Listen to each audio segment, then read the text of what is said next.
تصوف کی دنیا کے تحت صحبت بولیہ میں گفتگو چل رہی ہے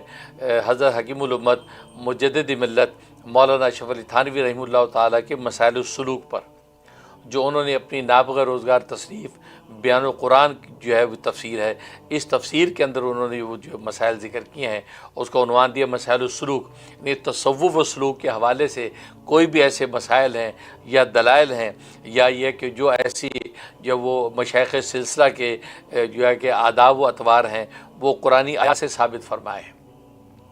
تاکہ کوئی یہ نہ سمجھے کہ تصوف سلوک کے علوم جو ہے اس کا قرآن و سنت سے کوئی تعلق نہیں، ایسا نہیں ہے، بلکہ یہ علوم قرآن و سنت ہی سے ماخوذ ہیں۔ چنانچہ حضرت حکیم الامت تھانوی رحمۃ اللہ علیہ نے مسائل السلوک کے اندر ان آیات کو منتخب فرمایا جن میں سے جو ہے یہ تصوف اور تزکیہ کے مسائل اخذ ہوتے ہیں،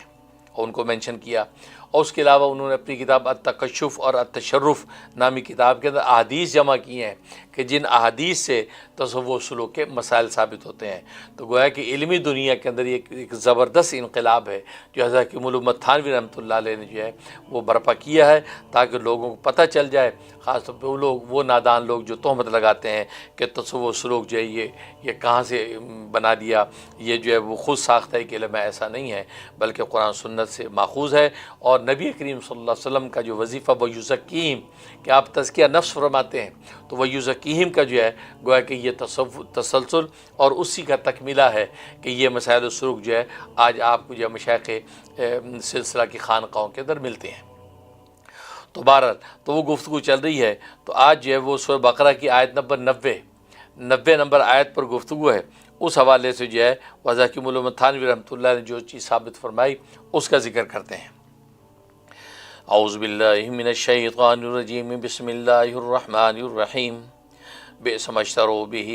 انفسهم ان يكفروا بما انزل الله بغيا ان ينزل الله من فضله على من يشاء من عباده والله يختص برحمته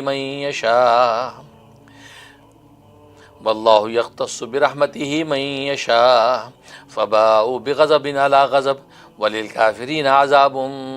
مهين۔ تو یہ آیت نمبر 9 حضرت تھانوی رحمۃ اللہ نے نقل فرمائی اور اس سے جو ہے تصوف کا ایک مسئلہ ثابت فرمایا۔ پہلے آپ اس کا ترجمہ سن لیں۔ فرماتے ہیں بری ہے وہ چیز جو انہوں نے خریدی اپنی جانوں کے لیے۔ یہ بنی اسرائیل کا ذکر ہو رہا ہے کہ بنی اسرائیل نے اللہ تبارک و تعالیٰ کے فضل اور نعمت کی قدر نہیں کی۔ من و سلوہ جنت سے اترے اور نبی حضرت موسیٰ علیہ السلام کی عنایات اور الطاف ربانیہ انہوں نے دیکھیں، ان کے معجزات کا مشاہدہ کیا، لیکن انہوں نے اس کی قدر نہیں کی، بلکہ یہ قدم بقدم جو ہے اللہ تبارک و تعالیٰ کی جو ہے احکامات کا انکار کرتے رہے، اور آپ جو بھی پیغمبر کہتے تھے اس پر جرح و تعدیل کرتے رہے۔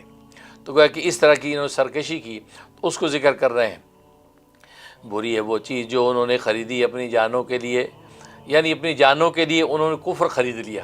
اور ظاہر کفر خرید کا برا سودا کیا۔ اب کفر کس چیز کا کیا؟ فرمایا یہ کفر کرتے ہیں ان چیزوں کا جو اللہ تعالی نے نازل فرمائیں، سرکشی کرتے ہوئے، یعنی سرکش بن جاتے ہیں اور سرکشی میں مبتلا ہو کر کفر کر ڈالتے ہیں۔ تو اللہ نے جو چیز نازل فرمائے انہی کی سرکشی کرتے ہیں، تورات کے اندر جو احکامات نازل فرمائے انہی کی تکذیب کرتے ہیں، جو نعمتیں اللہ نے اتاری ان کی ناشکری کرتے ہیں۔ یہ کہ نازل کرتا ہے اللہ تعالیٰ اپنا فضل جس پر چاہتا ہے اپنے بندوں میں سے، یعنی اس پر کسی کا زور و اختیار نہیں ہے، اللہ تبارک و تعالیٰ اپنے فضل سے اپنے بندوں پہ جو اپنی عنایت اتارتا ہے، اور اللہ تعالیٰ اپنی رحمت کے ساتھ خاص کرتا ہے جس کو چاہتا ہے، یعنی اس میں اختصاص جو اللہ کی طرف سے وہ خود جو ہے اللہ جس کو چاہتا ہے کرتا ہے، اللہ کی مشیت پر ہے۔ ان کے کفر اور انکار کا نتیجہ کیا ہوا جب انہوں نے کیا؟ تو فرمایا فباءوا بغضب علی غضب، پس لوٹے وہ غضب پر غضب لے کر، یعنی ایک غضب تو پہلے پیغمبروں کی نافرمانی کی، اور دوسرا غضب یہ ہے کہ آخری پیغمبر یعنی محمد مصطفیٰ احمد مجتبیٰ صلی اللہ علیہ وسلم کا انکار کیا۔ تو غضب پر غضب، پہلا غضب پہلے انبیاء کا انکار، دوسرا غضب یہ ہے نبی آخر الزماں کا انکار۔ وَلِلْكَافِرِينَ عَذَابٌ مُّهِينٌ، اور کافروں کے لیے عذاب ہے رسوا کرنے والا۔ تو گویا کہ ان کفار کو رسوا کرنے والا عذاب دیا جائے گا۔ تو گویا کہ یہ ان آیات میں اللہ تبارک و تعالیٰ نے جو اس حقیقت کو بتلا دیا کہ بنی اسرائیل پر جو عنایات ہوئیں لیکن انہوں نے اس کا حق ادا نہیں کیا، بلکہ کفران نعمت کیا، اور کفران نعمت کر کے انبیاء کی تکذیب کی، بلکہ بعض انبیاء کو قتل کیا اور بعض کی انہوں نے تکذیب کی۔ تو اس انداز سے انہوں نے اللہ تبارک و تعالیٰ کی رحمت اور عنایت کا گویا کہ یہ جو ہے وہ ایک جو ہے نا بہت ہی باغیانہ جواب دیا، جس پر اللہ تبارک و تعالیٰ ان پر غضب توڑا۔ یہ آیت حضرت تھانوی رحمۃ اللہ نے نقل کر کے اس میں ذکر فرمایا کہ احوال جو سالک پر احوال نازل ہوتے ہیں وہ دو طرح کے ہیں، بعض احوال کسبیہ ہوتے ہیں اور بعض احوال وہبیہ ہوتے ہیں۔ احوال کسبیہ کا مطلب ہے کہ وہ احوال سالک اور جو وہ مرید پر طاری ہوتے ہیں جس میں کسب کو دخل ہے، وہ کسب کرتا ہے، مجاہدہ کرتا ہے، ان مجاہدات کے نتیجے اس پہ اللہ تبارک و تعالیٰ کی الطاف ربانیہ نازل ہوتی ہیں، اللہ تبارک و تعالیٰ کی عنایت اس کی طرف متوجہ ہوتی ہے، تو یہ کسبی ہیں۔ لہٰذا کسب میں مجاہدے کو دخل ہے کہ نفلی روزے رکھ رہا ہے، نوافل ادا کر رہا ہے، اسی طرح ذکر و اذکار کے اندر لگا ہوا ہے، اللہ تبارک و تعالیٰ کے نام یعنی اس میں ذات کے استغراق میں بیٹھا ہے، تو یہ کسب، تو کسب کے نتیجے میں اس پر جو خاص کیفیات اور اللہ تبارک و تعالیٰ کی عنایات اور باطنی انوارات جو منکشف ہوتے ہیں، تو یہ احوال کسبی ہیں، اس میں محنت اور مجاہدہ چاہیے۔ دوسری احوال جو ہے احوال وہبیہ ہیں، وہبیہ کا مطلب گویا کہ ایک تحفہ ہیں، یہ اللہ تبارک و تعالیٰ ہی کی طرف سے عطا کیے جاتے ہیں، اس میں بندوں کا کوئی دخل نہیں ہے، انسان کو اس میں کوئی دخل نہیں ہے اس کی محنت و مجاہدے کا، بلکہ اللہ تبارک و تعالیٰ براہ راست اپنی لطف و عنایت سے اس کو عطا کرتا ہے۔ تو اس آیت سے حضرت تھانوی رحمۃ اللہ علیہ بات کو ثابت فرمایا کہ احوال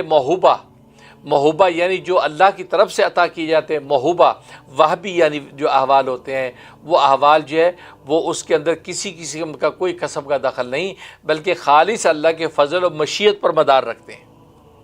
اللہ کا فضل متوجہ ہوتا ہے، اللہ کی مشیت ظاہر ہوتی ہے، اللہ تبارک و تعالیٰ وہ حال جو ہے سالک کے اوپر یا اپنے بندوں کے اوپر طاری کر دیتے ہیں، یا اپنے بندوں کو وہ چیز عنایت کر دیتے ہیں، عطا کر دیتے ہیں۔ تو لہٰذا اس آیت میں جو یہ فرمایا کہ ان ينزل اللہ من فضل علی من یشاء من عبادی، کہ اللہ تبارک و تعالیٰ اتارتا ہے اپنے فضل میں سے، اپنے بندوں میں سے جس پر چاہے۔ تو اس سے پتہ چلا کہ اس میں مشیت کا دخل ہے، اس میں انسان کی جو ہے گویا کہ محنت اور مجاہدہ کا دخل نہیں ہے، اس میں اللہ تبارک و تعالیٰ کی مشیت کا دخل ہے۔ لہذا یہی جو ہے تصوف سلوک کی دنیا کے اندر ہوتا ہے کہ سالک طریق کے اندر جب چلتا ہے تو اس راستے کے اندر کسب کی وجہ سے کچھ احوال اس پر طاری ہوتے ہیں، اور کچھ جو ہے وہب کی وجہ سے احوال طاری ہوتے ہیں کہ اللہ تبارک و تعالیٰ اپنی رحمت سے بغیر اس کے کسب اور مجاہدے کے عطا کر دیتا ہے۔ لیکن اس میں جو ہے محققین نے ایک عجیب بات لکھی ہے کہ کسبی احوال ہوں یا وہبی احوال ہوں، وہ دی اینڈ جو ہے وہ وہب کی طرف ہی جاتے ہیں، کیونکہ کسبی احوال جو انسان اپنی محنت و مجاہدہ جب کرتا ہے اس پر اللہ تبارک و تعالی جو عنایت کرتے ہیں، اصل میں تو وہ بھی اللہ کا فضل ہی ہوتا ہے، کیونکہ انسان کیا اور انسان کا کسب کیا، انسان کیا انسان کا مجاہدہ اور ریاضت کیا، یہ تو اس کی عنایت ہے، اس کے آپ کی چھوٹی سی اس ریاضت اور مجاہدے کو بڑا سمجھ کے اللہ تبارک و تعالی آپ کو عنایت کر دی۔ تو گویا کہ اصل احوال جو نازل ہو رہے ہیں، کیفیات محمودہ مل رہی ہیں، اس کا مدار اصل میں وہب پر ہی ہے۔ اگرچہ کسب گویا کہ ایک طرح کا ذریعہ تو بنتا ہے، ایک طرح کا سبب تو بنتا ہے اس اللہ تبارک و تعالیٰ کے الطاف ربانی کا، لیکن اصل جو ہے وہ اللہ تبارک و تعالیٰ کا فضل ہی آخر میں آتا ہے۔ لہٰذا وہبی احوال ہوں یا کسبی احوال ہوں، حقیقت میں اللہ تبارک و تعالیٰ کا فضل ہی متوجہ ہوتا ہے۔ اس کی بڑی خوبصورت مثال دی جاتی ہے، جیسے چھوٹا بچہ معصوم بھوک سے روتا ہے، وہ رو رہا ہے، اب اس رونے کی وجہ سے ماں متوجہ ہوتی ہے کہ بچہ رو رہا ہے، اب اس کو جو ہے لے کے چھاتی سے لگاتی ہے، اب اس کو جیسے چھاتی سے لگاتی ہے وہ دودھ پیتا ہے، اس کی جو ہے وہ بھوک مٹ جاتی ہے، کر کے خاموش ہو جاتا ہے۔ اب بتائیے بھوک جو بچے کی مٹی ہے اس کے رونے سے مٹی ہے یا ماں کے دودھ پلانے سے مٹی ہے؟ ظاہر ہے کہ جواب یہی ہے کہ وہ رونے سے نہیں مٹی بلکہ ماں کے دودھ پلانے سے بھوک مٹی ہے۔ ہاں رونا البتہ سبب بنا ہے ماں کے دودھ پلانے کا، اگر وہ روتا نہ تو ماں یہ سوچتی چل چپکا پڑا ہے آرام سے سو رہا ہے، کوئی دو چار اور کام نمٹا لوں، وہ متوجہ نہ ہوتی، لیکن رونا جو اس کے جو ہے توجہ کا باعث بنا، اور اس نے جب اس کے چھاتی منہ میں دی تو بچے کی بھوک مٹ گئی۔ تو دیکھو بالکل اسی طریقے سے اللہ تبارک و تعالیٰ کی نظر میں ہمارے اعمال جو ہیں، ہماری یہ کسب اور محنت کی مثال وہ بچے کا رونا ہے۔ اس رونے پر کوئی کیفیت یا کوئی عنایت ہونے والی نہیں ہے، لیکن رونے کی وجہ سے جیسے ماں متوجہ ہو گئی تھی بچے کی طرف، ایسے ہماری اس اعمال کسبیہ کی وجہ سے اللہ کی رحمت متوجہ ہو جاتی ہے، اللہ کا فضل متوجہ ہو جاتا ہے کہ ہو یہ کسب کر رہا ہے، اس کو محنت مجاہدہ کر رہا ہے، یہ فکر کر رہا ہے۔ اب جب اللہ تبارک و تعالیٰ کی ذات متوجہ ہوتی ہے، اللہ اپنی رحمت کی آغوش میں اس کو سمیٹ لیتا ہے اور اس کو جو عنایت کرنا ہوتا ہے اس کو عنایت کر دیتا ہے، جس سے اس کی ولایت و معرفت کی منازل طے ہونے لگتی ہیں۔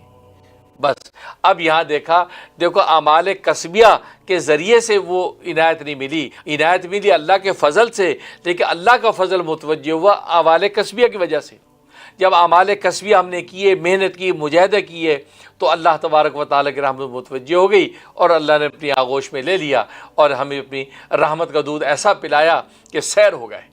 ہو گئے اور ولایت و معرفت کی منازل کو طے کرتے ہوئے آگے سے آگے بڑھنے لگے۔ یہ ہے تو بالکل اسی طریقے سے حضرت حکیم الامت تھانوی رحمۃ اللہ نے ثابت فرما دیا کہ وابی احوال جتنے طاری ہوتے ہیں یہ جو اللہ کا فضل ہوتے ہیں، اور ایسا ہوتا ہے کہ مرید اور سالک جو ہے، بعض ایسے مریدین ہوتے ہیں مشائخ سلسلہ کے حلقے میں کہ ان پر وابی احوال ایسے ظاہر ہوتے ہیں، تو بس اوقات دوسرے جو مرید ان سے جو ہے رقابت کے اندر حسد کرنے لگتے ہیں،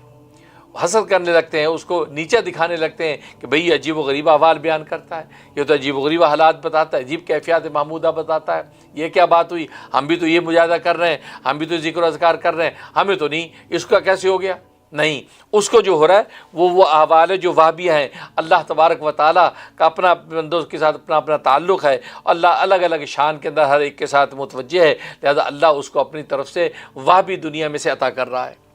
لہذا کسی سالک کو دوسرے سالک سے حسد اور بغض میں مبتلا ہونے کی ضرورت نہیں، بلکہ اپنے کام میں لگے رہیں، یہاں تک کہ کام میں لگنا ایسا ہے جیسے بچے کا رونا ہے، کبھی نہ کبھی اللہ کی رحمت متوجہ ہوگی اور آپ کو بھی وہی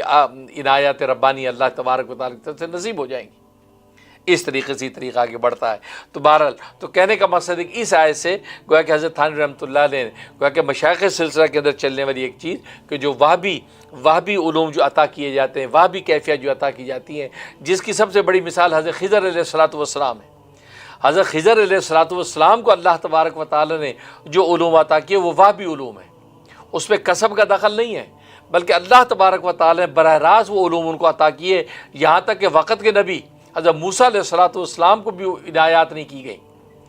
جہاں جو حکم دیا کہ جاؤ ہمارے اس بندے کو جو خاص ہم نے علوم دی ان سے جا کر وہ علوم حاصل کرو۔ تو اسی طریقے سے یہ وہابی علوم اور عنایات جو ہے آج بھی روحانی دنیا کے اندر مشائخ سلسلہ پر طاری ہوتے رہتے ہیں، اور یہ سلسلہ آگے چلتا رہتا ہے، جس کا سرچشمہ حضرت خضر علیہ الصلوۃ والسلام ہیں، اور ان کو اللہ تبارک و تعالیٰ نے سب سے پہلے ایسی علوم وہابی عطا فرمائے۔ اللہ سے دعا ہے کہ اللہ تبارک و تعالیٰ ہمیں بھی اپنی جو ہے عنایات ربانی میں سے اور خزانہ غیب سے میں سے علوم وہابیہ اور معرفت الہیہ نصیب فرمائے، آمین یا رب العالمین۔